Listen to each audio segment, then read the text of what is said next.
From the Center for European Reform, this is the CER podcast. Posons-nous sérieusement la question de l'avenir que nous voulons et ayons tous ensemble le courage de le construire. Für uns in Deutschland ist das Bekenntnis zum vereinten Europa Teil unserer Staatsräson. A strong united Europe is a necessity for the world because an integrated Europe remains vital to our international order. This is the moment for Europe to lead the way towards a new vitality. Hello everyone and welcome to the Center for European Reform podcast. I'm Helmi Pillai and I'm the Clara Marina O'Donnell Fellow here at the CER. In this year's last episode of the podcast, we'll do a little year in review about 2022 and start looking to what might happen in 2023. This past year, the war in Ukraine has overshadowed everything else, so naturally this will be the focus of this episode too. With my colleagues, we will talk about the impacts of the war on energy, technology, and of course, foreign policy. Our first guest will be Ian Bond, the CER's Director of Foreign Policy. Ian, let's start with the basics. Has Russia's invasion of Ukraine on the 24th of February changed your view of Russia's goals and capabilities? Well, I don't think it's changed my view of Russia's goals because I've thought for some time that what Putin was trying to do was to reassemble parts of the former Soviet Union to extend Russia's sphere of influence, particularly in Central and Eastern Europe, and above all, to get control of Ukraine. That's something which he set out in writing in a long essay last summer. But it's something that he had alluded to back into the 2000s and even further back than that. He famously told George Bush, Ukraine is not a proper country or not a real country. So from that point of view, I don't think it's changed my view of Russia's objectives. But what it has done is to change my view of Russia's capabilities. I was surprised by how badly the Russian armed forces performed, how ill-prepared they were for something which actually Putin at least had been preparing for quite a long time. How effective do you think the Western response has been? I mean, it's been better than I feared, but not as good as I hoped. Perhaps I can put it that way.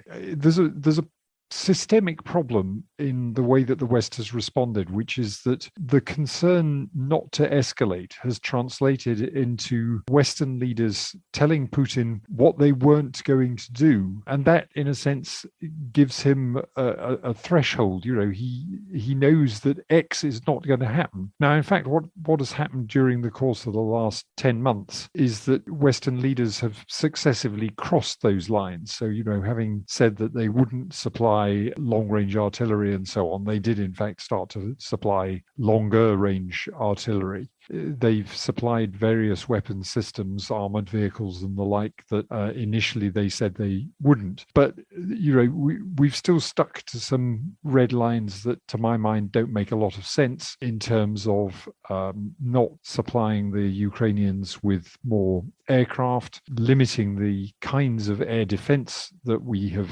supplied, and trying to ensure that the Ukrainians have not been able to hit Russian territory. Now, actually, they've devised ways of hitting Russian territory without our assistance, but there is a basic asymmetry in the fact that Russia is hitting Ukrainian territory from the east of Ukraine to the west of Ukraine, from bases and aircraft and ships that are outside Ukrainian territory, but Ukraine has not been given the tools to strike back very effectively at the Russians when they're doing that. And I think that's a problem. I think in terms of economic assistance, the West has done okay.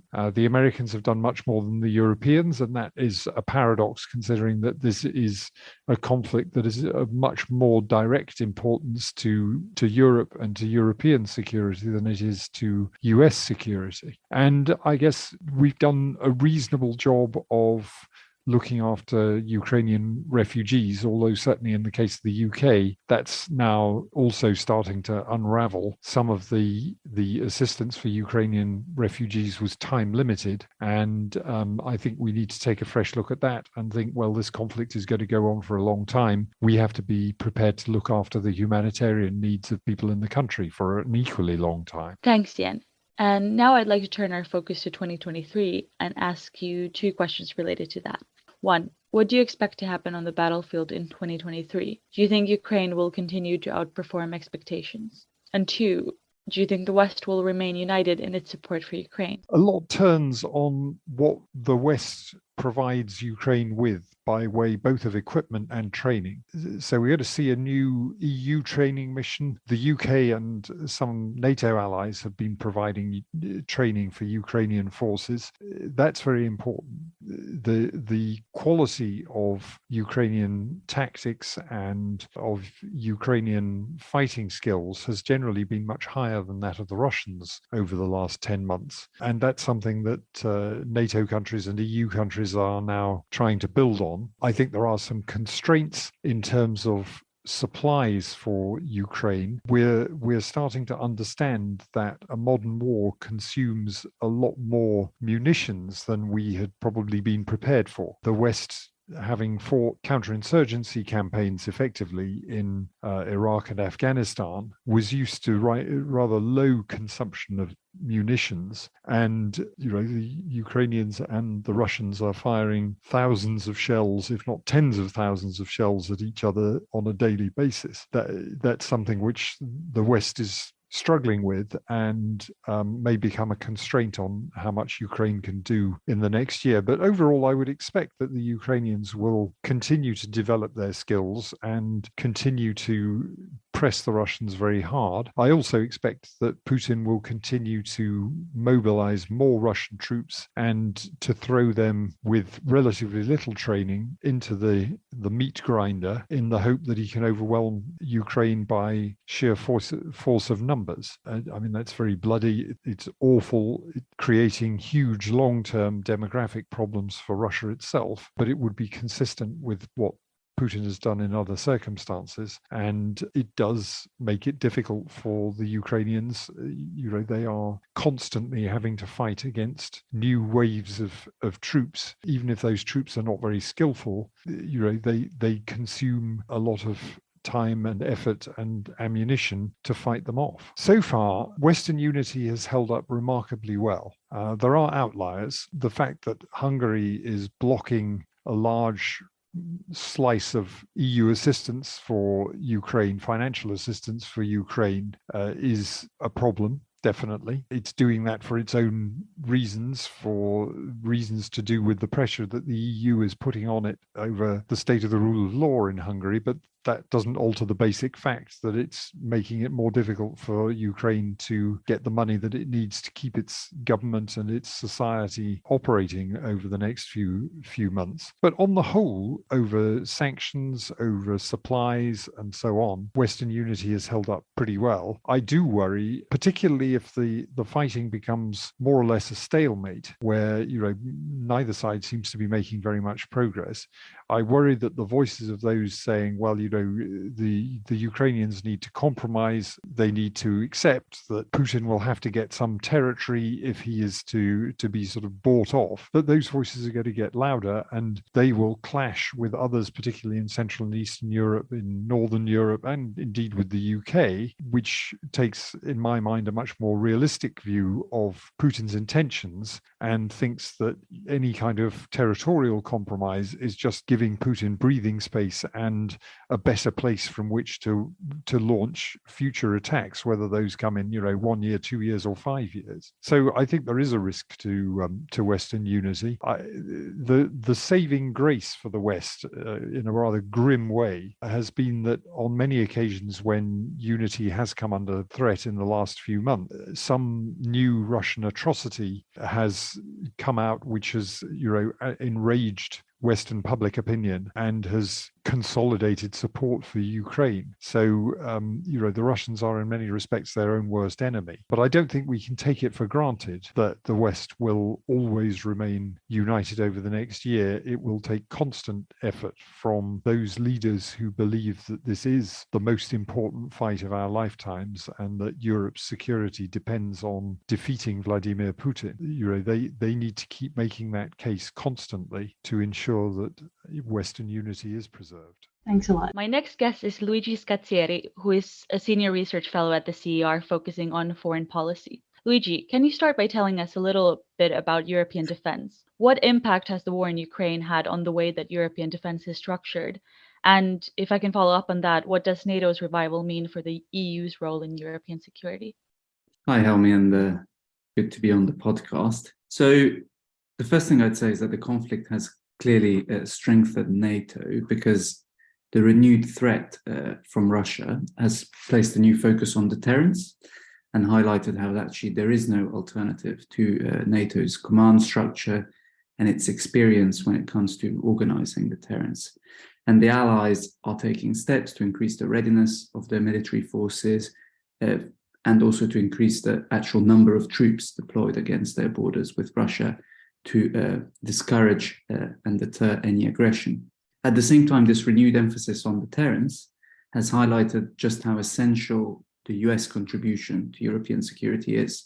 So it's US forces in Europe and the US nuclear umbrella that are the linchpin really around which deterrence is structured.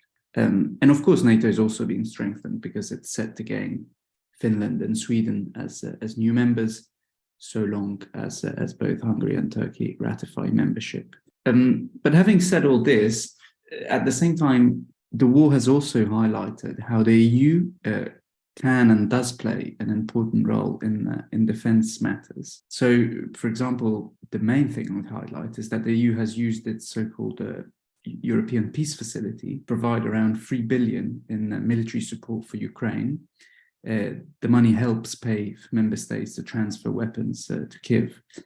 And the EU has also played an important role in coordinating the deliveries of military equipment to Ukraine.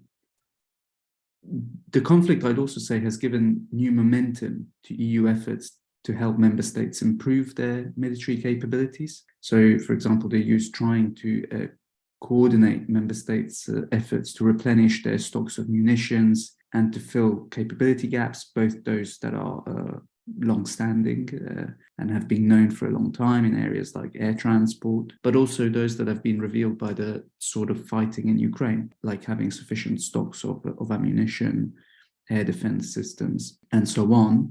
And the Commission has proposed new tools to overcome some of the fragmentation that characterizes the European defense industries and some of the inefficiencies that characterize European defense procurement by trying to encourage member states to procure equipment together. So the essence behind the proposals is to provide incentives, essentially financial incentives, to jointly procure military equipment. That has also been developed together within the framework of tools that the EU already has, in particular its defense fund. The last thing I'd say is that the EU is playing a very important role when it comes to so-called military mobility, which turns out to be a crucial element of European security if we think about the importance of troops and forces being in the right place at the right time, being able to reinforce defenses and to make deterrence credible. And because much of this involves improving infrastructure in physical terms, but also easing regulatory burdens to moving troops and equipment across Europe, this is something that the EU is playing a very important role in.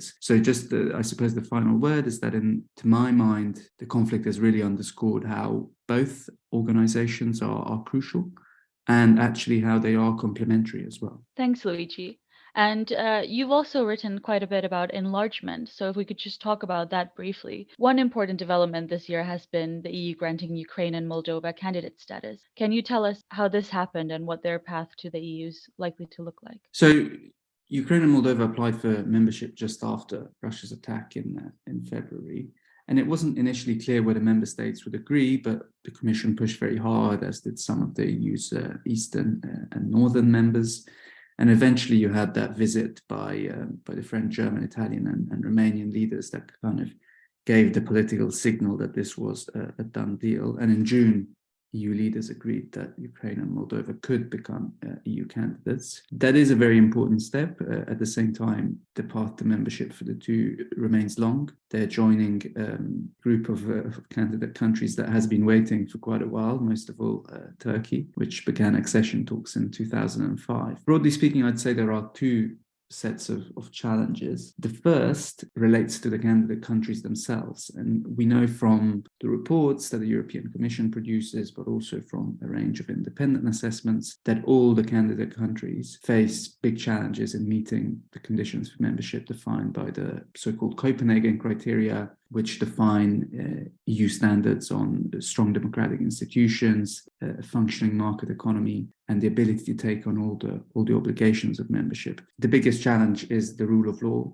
and it's an issue on which, to varying degrees, candidate countries need to do more in terms of strengthening their judiciaries, fighting corruption, and establishing efficient and accountable public administrations. So that's the first set of challenges. The second is on the EU side. Of course, you need consensus in order to go ahead with the negotiations and then to go ahead with the decision to admit new members. The negotiations themselves provide lots of opportunities for member states to slow down or veto the process. And many of them remain, I would say, lukewarm about enlargement, despite having agreed to candidate status for Ukraine and Moldova. There are concerns about democratic backsliding in candidate countries due to the EU's own experience with the likes of Hungary and Poland, which really places the rule of law at the forefront of negotiations, and especially means that for member states it is very important that the rule of law is very firmly entrenched to minimize the chances of backsliding. But at the same time, enlargement poses quite difficult questions about defense and the EU's finances. So in terms of finances, the existing candidates, there is a very large gap in terms of GDP with the EU members, which means that they would receive very large amounts of EU funding when they became members, and net contributors to the EU budget would have to pay more, or alternatively, existing beneficiaries like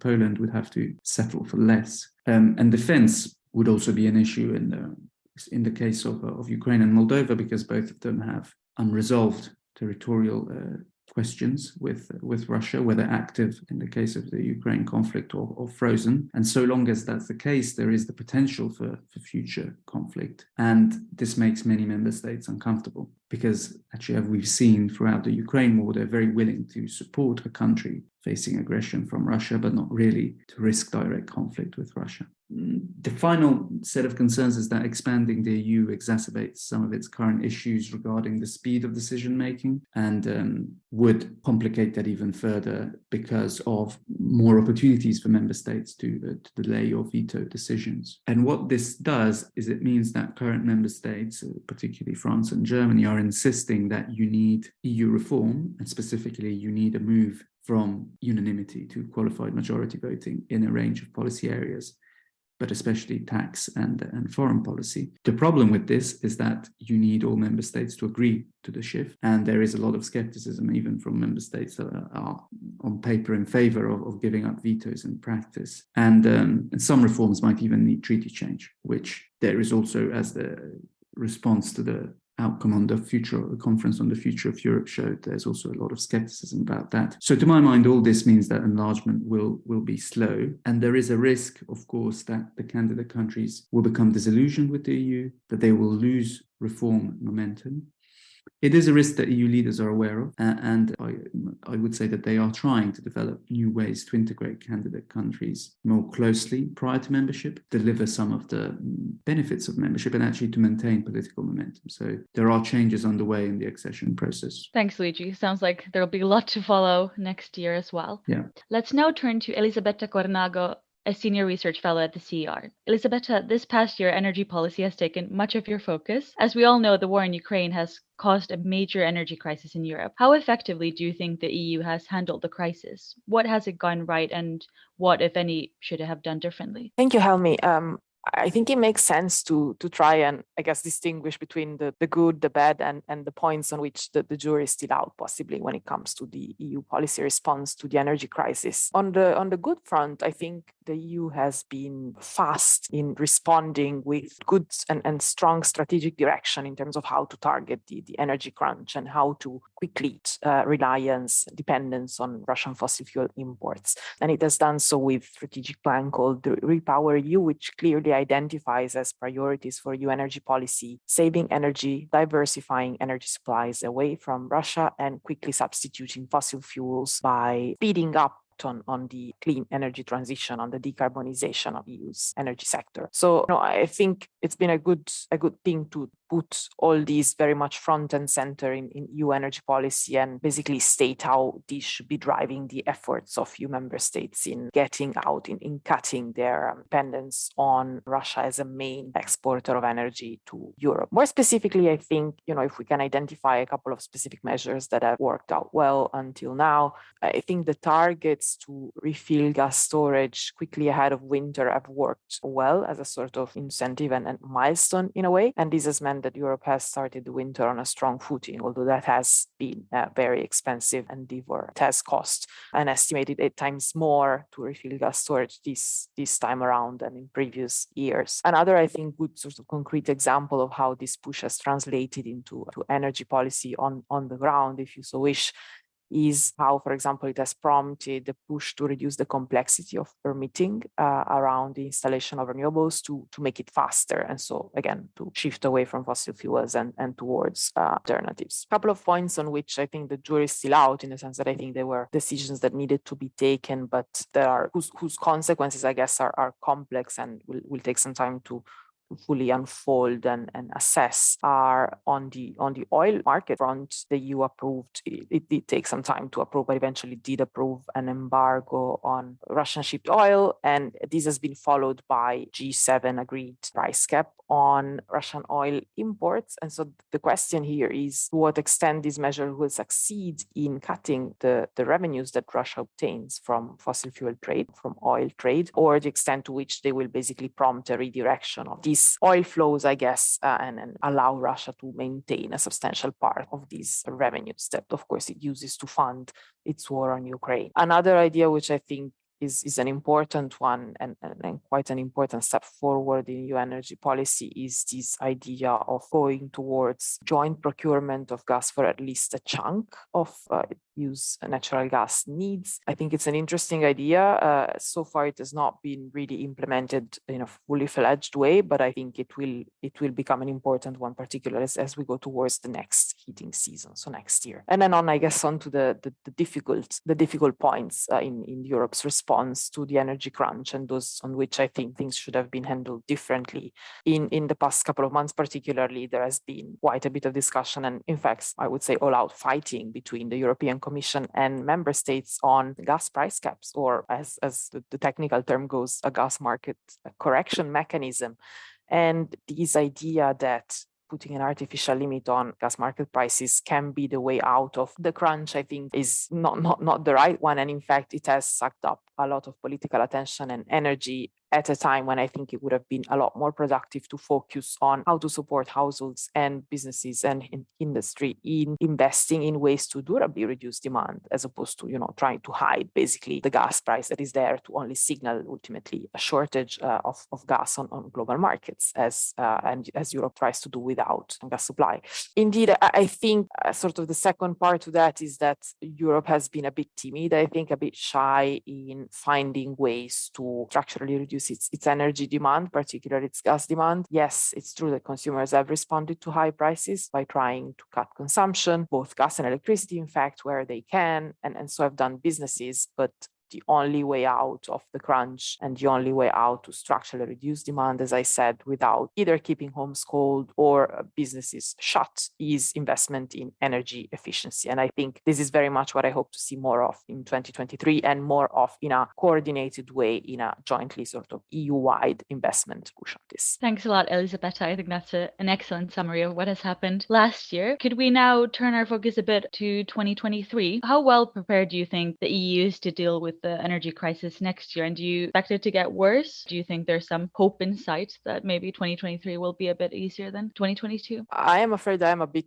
pessimistic when it comes to next year, in the sense that for this winter, as I was mentioning before, it has been an expensive feat, in fact, for Europe to refill its gas storage and to start out the winter heating season, as I said, on a strong footing with full gas storage. But it has managed to do so also because the EU has still bought a lot of natural gas from Russia throughout 2022, which was politically questionable decision, I guess, but ultimately is what helped fill storage. But what has happened throughout 2022 is that Russia on its side has gradually but steadily, drastically cut gas supply to Europe. And what this means is that next year, refilling gas storage and so meeting gas demand, European gas demand, is going to be a lot more difficult.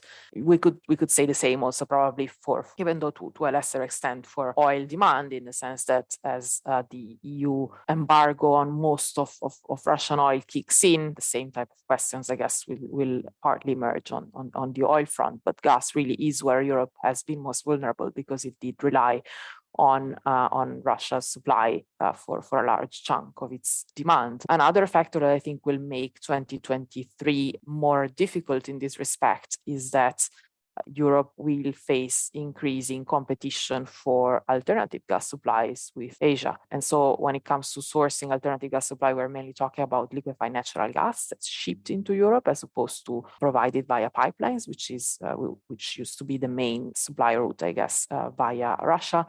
And as particularly gas demand in China picks up again, as the Chinese government seems to be walking back to some extent on zero COVID policies, then this will really lead to increased competition for securing these additional gas supplies. And the market will remain tight in the next couple of years, at least until additional capacity, additional sources of gas come onto the market in response to this sort of pivot away from pipeline gas that Europe has decided upon, of pipeline gas from Russia specifically, of course. Another, I think, difficult aspect that will to the forefront even further in 2023, I think, is the asymmetry in dependency on Russian gas and oil also among EU member states. And this means that should there be episodes of shortage next winter, I think for this winter, the risk of gas shortage is not non-existent, but it is low. If next year this becomes sort of more realistic, then energy solidarity will need to be materializing, concretely and become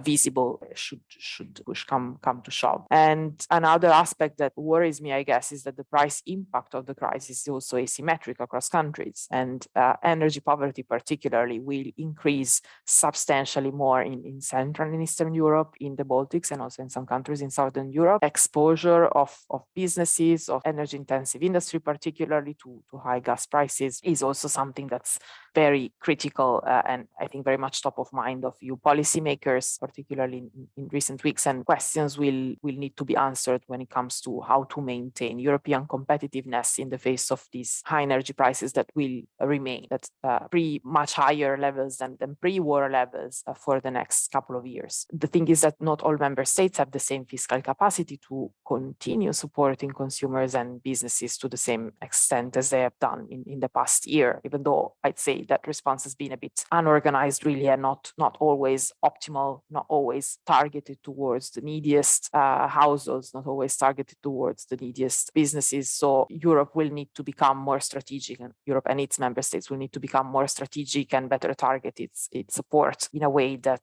can really lift particularly lower income households out of the risk of energy poverty in the next years. And again, the way to durably do so is by supporting investment in energy efficiency that can cut demand and then can cut, as a consequence, I guess, exposure to particularly high energy prices. So all this means that I think the discussion on possibly how to go about this type of strategic investment in a coordinated way at EU level will pick up again. And this will mean, I guess, hearing more of the terms like joint fiscal instruments and a potential recovery fund 2.0, or as it seems to be something that's discussed in Brussels this day, a potential sovereignty fund to support businesses in the face of high energy prices. Thanks, Elisabetta. Sounds like you'll have a lot to write about next year as well. Next, I'll bring in Zach Meyers, who's also a senior research fellow at the CER. Zach, you focus a lot on technology, so I thought I'd ask you a bit about the war from this point of view. So we start with the sanctions. The West has imposed very strict sanctions on Russia, which includes restrictions on technologies. How effective have the technology sanctions against Russia been thus far? And have they had any impact on Russia's ability to wage war in Ukraine? Thanks, Helmi, and it's good to be here. I think the short answer to your question is that the technology sanctions have been a lot more effective than anyone could have expected before the war started. So the main technology sanctions are export controls, which stop high-tech goods like semiconductors, computers, telecommunication equipment, lasers, and sensors from being exported to Russia. And the US sanctions in particular are quite severe because they don't just prevent exports from the US, but also exports from any third countries that use American inputs to those exports. So, they do have significant extra extraterritorial effect. And I think it became clear quite quickly that Russia's more sophisticated weaponry was not at all independent from Western or Western-aligned supply chains. And so they really were quite vulnerable to these types of export controls. And when Russia didn't achieve a quick victory over Ukraine, which many commentators had initially expected and was certainly Russia's expectation, Russia soon found that replacing its military equipment became extraordinarily difficult. The think tank Russi said that it had identified about 450 unique components in Russian military equipment, which were sourced from Western manufacturers. And there's at least 70 different US and European firms whose components have been found in Russian weaponry. And, we can see the effect of that when you look at how the war is going. Russia is increasingly relying on quite unsophisticated weapons like artillery and kind of older generation missiles. And in turn, that's led them into a war strategy, which is now much more about creating widespread destruction rather than targeting Ukrainian military installations and, achieving a hasty victory. So on the Russian side, it's also led to widespread mobilization and conscripts being used as cannon fodder. So, the outcome of this is kind of horrific for both sides, but it does nevertheless mean that Russia has been greatly hampered in its ability to actually win the war. Now, critics of the sanctions have pointed out that Russia hasn't been persuaded to leave Ukraine. And so some of them are saying, well, these sanctions are a failure. But I think it is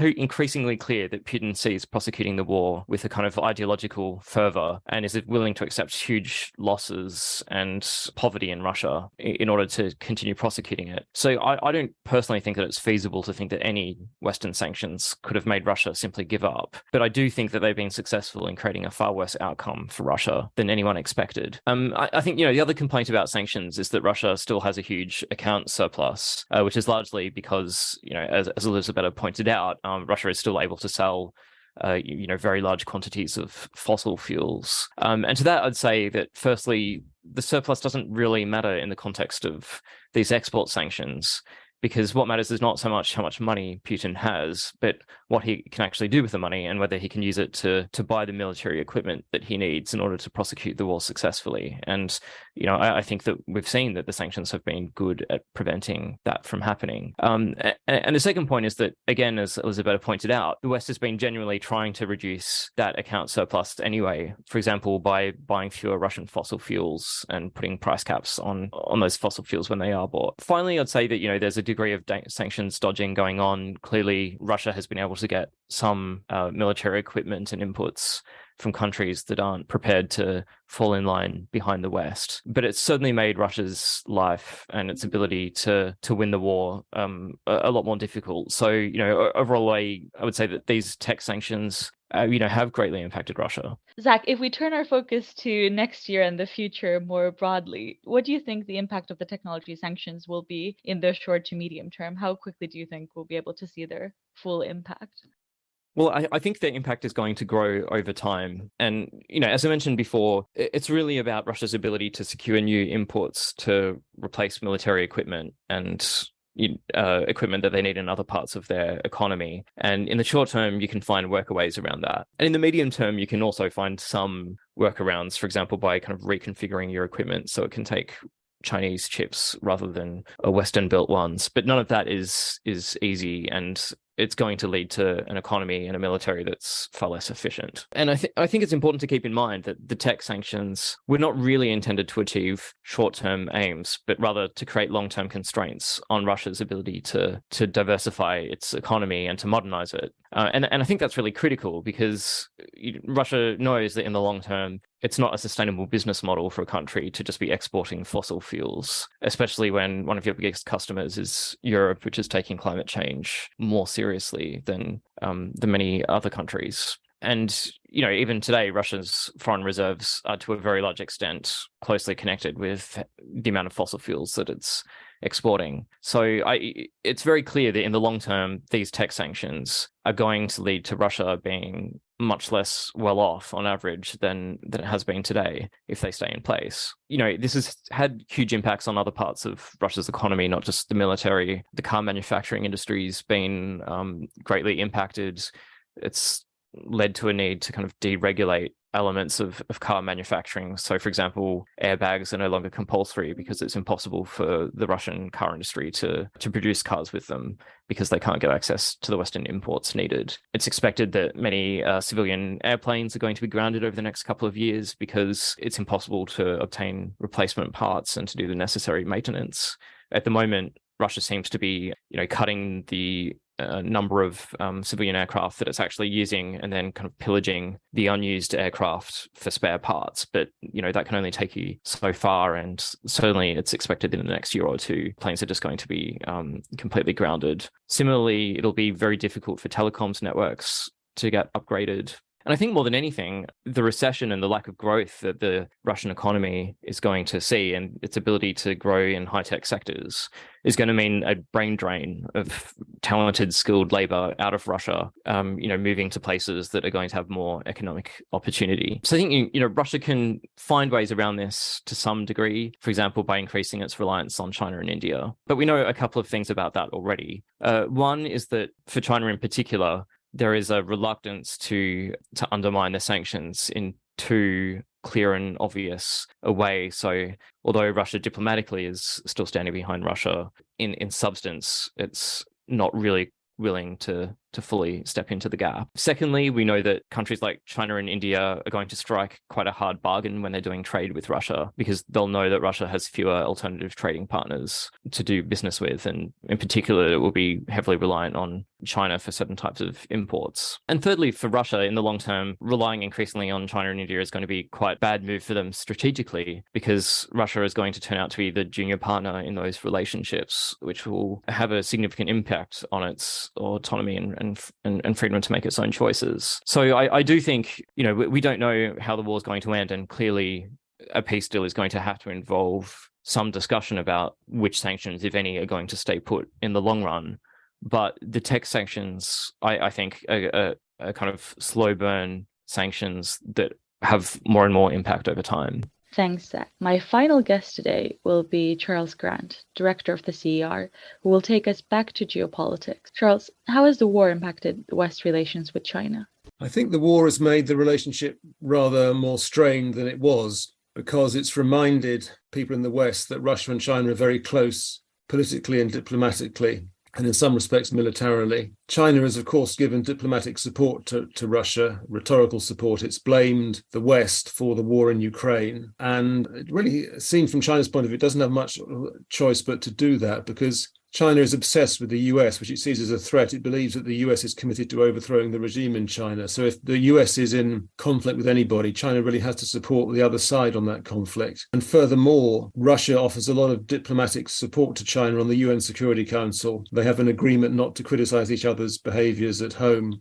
And they both agree in suppressing democratic revolutions all over the world where they impede their own interests. So as far as China is concerned, Russia should not fail and should not lose this war. Another reason I think why China has been so supportive of Russia and really wants to help Russia, at least diplomatically, is that Russia is becoming more dependent on China. Russia is quite weak economically and quite isolated diplomatically. So Russia needs China's support and help, which of course increases China's clout vis-a-vis Russia. So for all these reasons, China is not planning to abandon Russia, even if the war is not going well for Russia. However, as of course we've seen, Russia has not done very well in the war, and this has caused some embarrassment for China. I think China, therefore, is moderating some of what it says diplomatically in support for Russia. It said recently when Scholz visited Beijing that it did not support the use of nuclear weapons or even the threat of the use of nuclear weapons, which was a sort of moderate rebuke for Putin, who had been making such threats. And I think the Chinese still hope that the Europeans, the European Union in particular, will be a little kinder to them, a little softer on them than the Americans will be. So I think the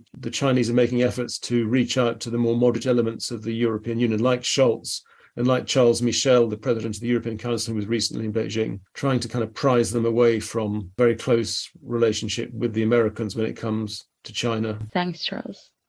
Now, if we look into 2023 and the future more broadly, what do you think will happen? Are we heading for a new Cold War between the West and China and Russia? Well, I think by pushing China and Russia rather closer together, and indeed closer to their close friends like Iran, I think the war is pronouncing an already existing tendency for there to be two political blocs in the world. It's a kind of political Cold War. It's not quite democracy versus authoritarianism, and it's partly that. But of course, some of the countries that Western governments hope will line up with them against Russia and perhaps China too, like Saudi Arabia, Vietnam, Singapore, Kazakhstan, are not democracies. So perhaps it'd be better to characterize this as the Cold War between the West and its friends, and arguably the West and those committed to some degree of rule of law, and then those who prefer to be friends with Russia and China. Of course, most countries in the world don't want to be caught in this fight between two great elephants, the Americans and the Chinese. They'd rather not have to choose sides. They want to have good relations with both. And some countries like Iran and Venezuela have very clearly chosen one side of that relationship. But I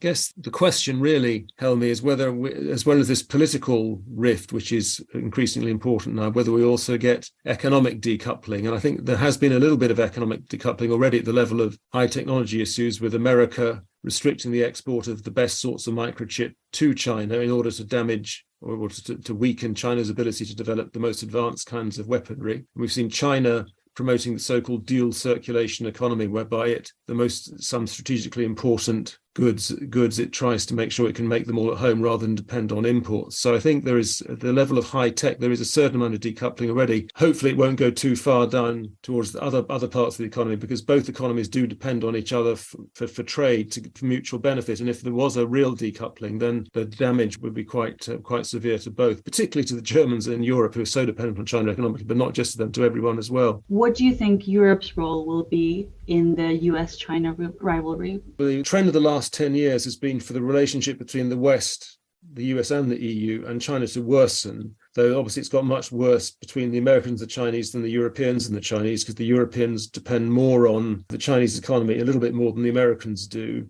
And I think the Europeans are concerned about Chinese behavior, whether it's on human rights or the theft of intellectual property, more than they're concerned about Chinese power per se. While America, being a superpower in its own right, is concerned about Chinese power. So I think even if China started to behave better, America would still see China as a significant threat. Well, if China behaved better, the Europeans might go back to being quite chummy with the Chinese. So that is the difference between the Europeans and the Americans. But let me just make a prediction for 2023, which goes against the trend of the last 10 years, which I actually think that relations with the West, between the West and China, may well soften a bit, just because China has got so many domestic difficulties. Its economic growth has slowed down to perhaps 2% a year, which is, by Chinese standards, is incredibly slow. It's trying to come out of its COVID lockdowns with some difficulty, and when it does, there may be a lot of people dying from COVID, and there's been so much unrest recently as the public in China really starting to resist the rather extreme lockdowns that the Chinese have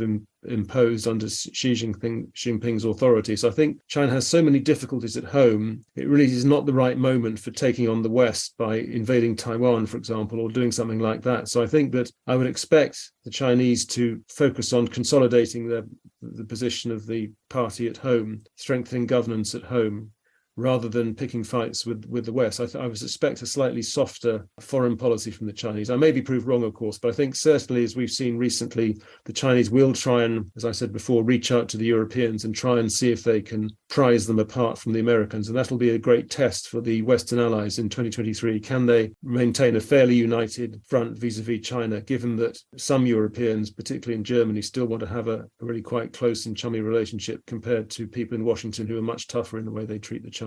Thank you, Charles. And that's all we have for today. Thank you very much to everyone who has listened to the CER podcast this past year. We really hope you've enjoyed it. Please subscribe to the podcast on Spotify or wherever you listen to it. We'll be back in January with new episodes. Happy holidays to everyone, and see you next year. Bye.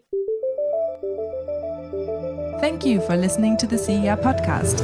If you have any feedback for us or want to leave suggestions for a future episode, then you can find us on Twitter at CER_EU.